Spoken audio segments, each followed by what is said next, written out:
My 18th birthday party was supposed to be a celebration. Instead, it became the moment my family showed me exactly how little I mattered. I should have known something was wrong when my parents insisted on having the party at home instead of at the restaurant I'd chosen. "It's more intimate this way," Mom said, but her smile didn't reach her eyes. The dining room was decorated half-heartedly. A few balloons, a store-bought cake, nothing like the elaborate celebrations they'd thrown for my brother Marcus's birthdays. But I told myself it didn't matter. I was finally 18, about to start college, ready to begin my own life. If only I'd known how ready I'd have to be. Before we cut the cake, Dad announced, standing at the head of the table, "Your mother and I have something important to discuss with you, Alexandra." The way he said my name, formal, distant, sent a chill down my spine. Marcus sat across from me, unable to hide his smirk. He already knew what was coming. "As you know," Dad continued, "Marcus has been struggling with his business degree. His grades aren't quite where they need to be, and he needs additional support." I nodded slowly. Marcus had been struggling at business school for 3 years now, more interested in fraternity parties than actual business. "We've looked at the family finances," Mom added, her voice carefully controlled, "and we've made a decision. We're going to need your college fund to help support your brother's education." The words hit me like a physical blow. My college fund, the money they'd promised would pay for my computer science degree at MIT, the future I'd worked so hard for, maintaining a perfect GPA while building my own apps on the side. "But," my voice cracked, "what about MIT? You'll need to choose something more practical," Dad said. "The community college has a good program." Community college? I cut in. "I got into MIT. I earned that spot." "And Marcus needs to finish his degree," Mom snapped. "He's the one who'll be running the family business. He needs this education more than you do." I looked at my brother, the golden child, the chosen heir to our father's manufacturing company. He didn't even have the decency to look ashamed. "What about my scholarships?" I asked, though I already knew they wouldn't cover everything. "They'll help with community college," Dad said dismissively. "This is what's best for the family, Alexandra. Sometimes we all have to make sacrifices." "Some more than others," I whispered. The rest of the party passed in a blur. I didn't touch the cake. I barely heard the hollow birthday wishes. I just sat there, watching my future crumble while my family acted like it hadn't just destroyed it. Later that night, as I lay in bed staring at my MIT acceptance letter, there was a knock at my door. My Aunt Claire, Mom's younger sister and the family's black sheep, slipped in. "I heard," she said simply, sitting on the edge of my bed. "It's not right, what they're doing." I wiped away tears I hadn't realized were falling. "They don't think I'm worth investing in." "No," she corrected me. "They don't know what you're worth. There's a difference." She pulled an envelope from her purse. "I can't give you what they're taking away, but I can give you this." Inside was $5,000 in cash. "Claire, I can't." "Yes, you can." She squeezed my hand. Sometimes the best revenge is proving them wrong.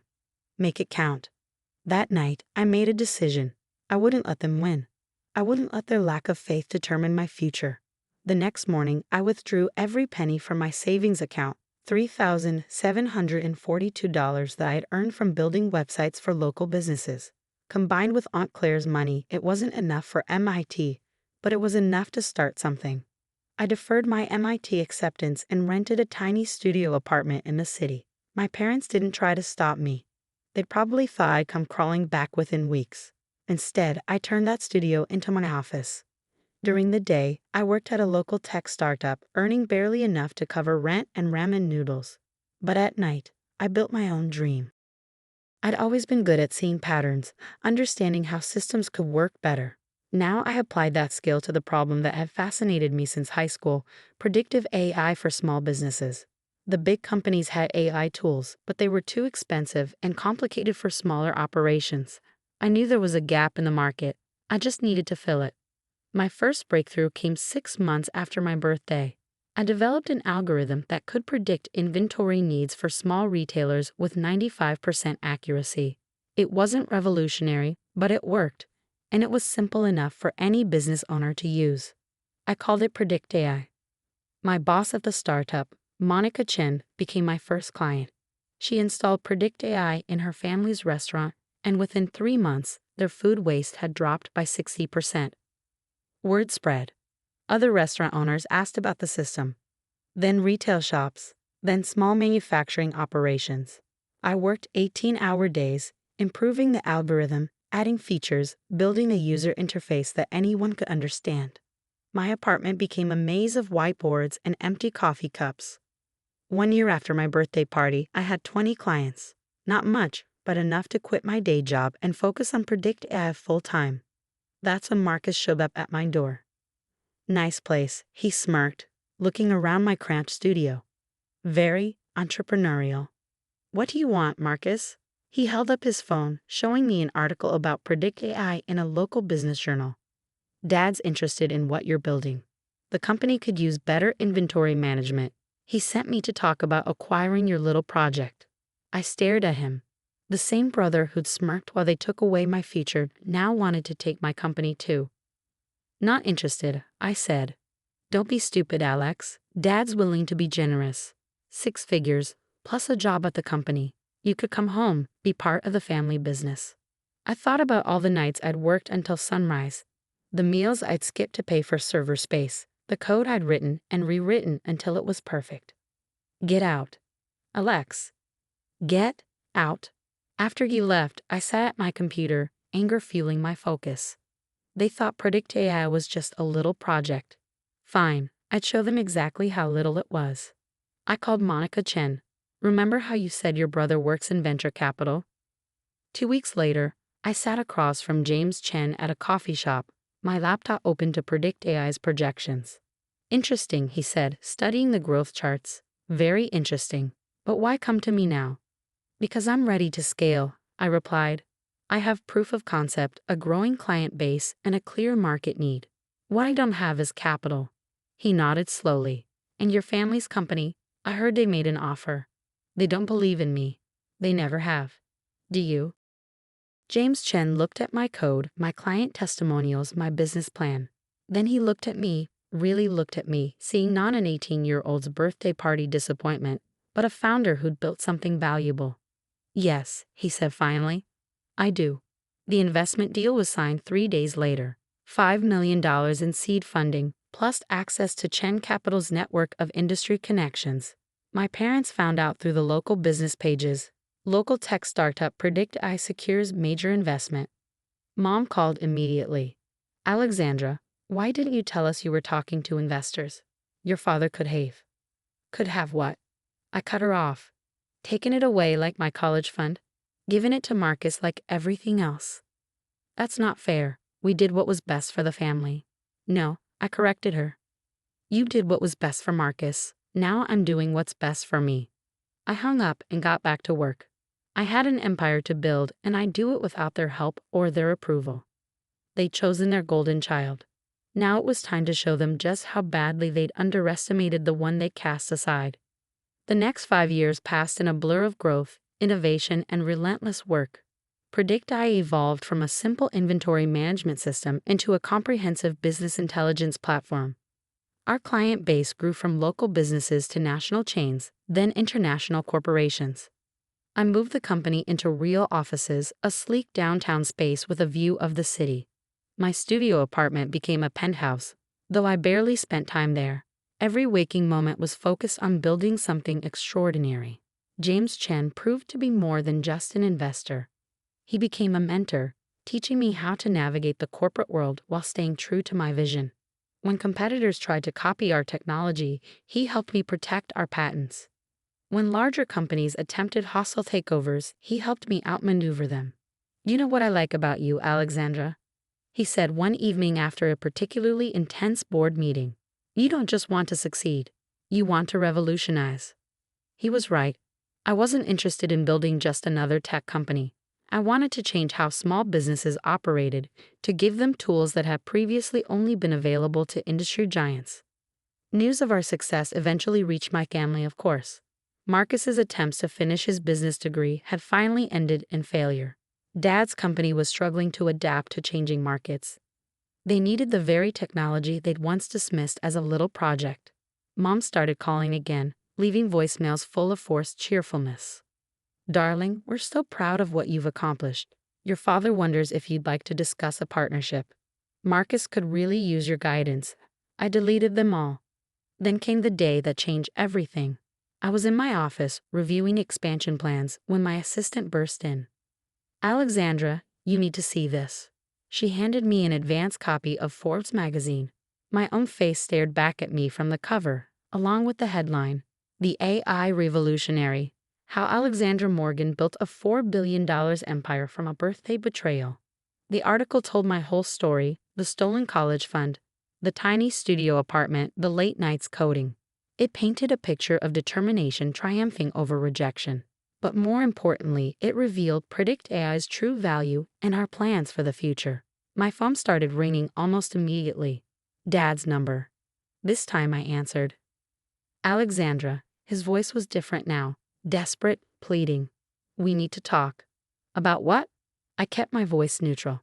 About how you chose Marcus over me? About how you thought community college was good enough for your daughter? Or about how your company is now losing millions because you don't have the technology I developed? We made a mistake, he admitted. We didn't see your potential. No, I corrected him. You didn't want to see it. There's a difference. An hour later, they arrived at my office, Mom, Dad, and Marcus. They looked small somehow, standing in my modern glass-walled conference room.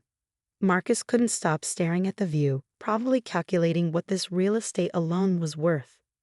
Nice place, he managed finally. Better than a cramped studio apartment, I asked sweetly. Mom stepped forward, clutching her designer handbag like a shield. Alexandra, honey, we've been doing a lot of thinking. About the past, about our choices. About your company's falling stock price. I finished for her. About the contracts you're losing to competitors who use our technology. We're your family, Dad cut in. Surely that means something. I walked to the window, looking out at the city where I'd built my empire from nothing. Family? Family means supporting each other. Family means believing in potential. Family doesn't take away someone's future to give it to someone else. I was wrong, Marcus said suddenly. We all turned to look at him. I was wrong, and I was cruel, and I'm sorry. For the first time, he sounded sincere. The company's failing, he continued. We need your help, Alex, not just your technology, your vision. You saw the future while we were stuck in the past. I sat down at the head of the conference table, in my company, built with my sacrificed college fund. Here's what's going to happen, I said calmly. I'm not interested in a partnership. PredictAI isn't for sale, not even to family, but I will make you a deal. They leaned forward eagerly. I'll license our technology to you, at market rates, no family discount. Marcus will enroll in our training program, starting at entry level like everyone else. If he works hard and proves himself, he can earn a real position. But Dad started to protest. Those are my terms, I cut him off. Take them or leave them. They took them, of course. They didn't have a choice. By the end of the year, Dad's company had become just another PredictAI success story. Marcus, to everyone's surprise, including his own, discovered he had a talent for sales once he actually had to work for success. On my 28th birthday, 10 years after that fateful party, I threw myself a real celebration. Not at home, but in the grand ballroom of the city's finest hotel. Aunt Claire was there, beaming with pride as she hugged me. That $5,000 was the best investment I ever made, she whispered. I looked around the room at my employees, my mentors, my real family. James Chen raised a glass in my direction. Even Marcus stood quietly in the corner, finally understanding what real success looked like. Mom and Dad were there too, though they'd had to be invited through proper channels like everyone else. They'd learned that lesson at least. They couldn't take anything for granted anymore. As I stood to give a speech, I caught my reflection in the ballroom's mirrored walls. I wasn't that betrayed 18-year-old anymore. I was Alexandra Morgan, CEO of PredictAI, the woman who turned rejection into revolution. 10 years ago, I learned a valuable lesson about worth. Not the worth others see in you, but the worth you see in yourself. I paused, meeting my parents' eyes across the room. Sometimes the best gift isn't the one you're given, but the one you're denied. Because when someone tells you you're not worth investing in, they give you the greatest motivation of all, the drive to prove them wrong. I raised my glass, thinking of that cramped studio apartment, those endless nights of coding, that burning determination to succeed. Here's to believing in yourself even when no one else does. Here's to building your own future even when others try to take it away. And here's to turning community college funds into billion-dollar empires. The room erupted in applause. Through the crowd, I saw Mom dab at her eyes, Dad stare at his shoes, Marcus nod slowly in understanding. They tried to write my story for me, deciding I wasn't worth the investment. Instead, they motivated me to write my own story, one that landed me on the cover of Forbes. Sometimes the best revenge isn't proving others wrong. It's proving yourself right.